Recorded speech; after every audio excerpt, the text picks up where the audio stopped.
થાઈલેન્ડનું એક થાઈ આધ્યાત્મિક અને સાંસ્કૃતિક પ્રતિનિધિ મંડળ સર્વોચ્ચ પિતૃ પ્રધાન સોમદેજફા થેરાયુ મુનિના નેતૃત્વમાં ગુજરાતના 5 દિવસના પ્રવાસે છે.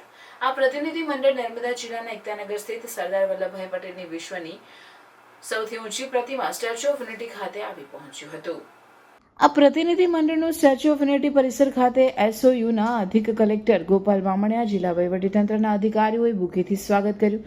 બાદમાં તેઓએ સ્ટેચ્યુ ઓફ યુનિટી પરિસરમાં પહોંચી પદ પૂજા કરી વ્યુઇંગ ગેલેરીમાંથી નર્મદા નદી, સરદાર સરોવર ડેમ, સાતપુડા અને વિંધ્યાચલની ગિરિમાળાનું લીલી વરનારથી ખીલેલું પ્રાકૃતિક સૌંદર્યને નિહાળ્યું.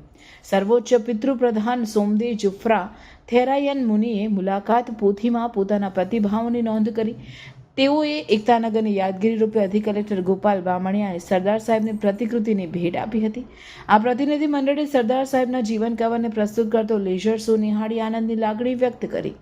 એકતાનગરની મુલાકાતે આવેલા પ્રતિનિધિ મંડળમાં થાઈલેન્ડના 7 નાગરિકો, જેમાં 2 સર્વોચ્ચ સાધુઓ, સંઘ supreme council of Thailand Abbott વાટ દીપસિરેન્દ્રવાસ, પ્રોફેસર ટેંગથોંગ ચંદ્રાસુ પણ આ પ્રતિનિધિ મંડળ સાથે ગુજરાત રાજ્યની મુલાકાત છે. નર્મદા જિલ્લાની મુલાકાત બાદ આ પ્રતિનિધિ મંડળ તેમના નિર્ધારિત આગળના પ્રવાસ માટે જવા રવાના થયું હતું.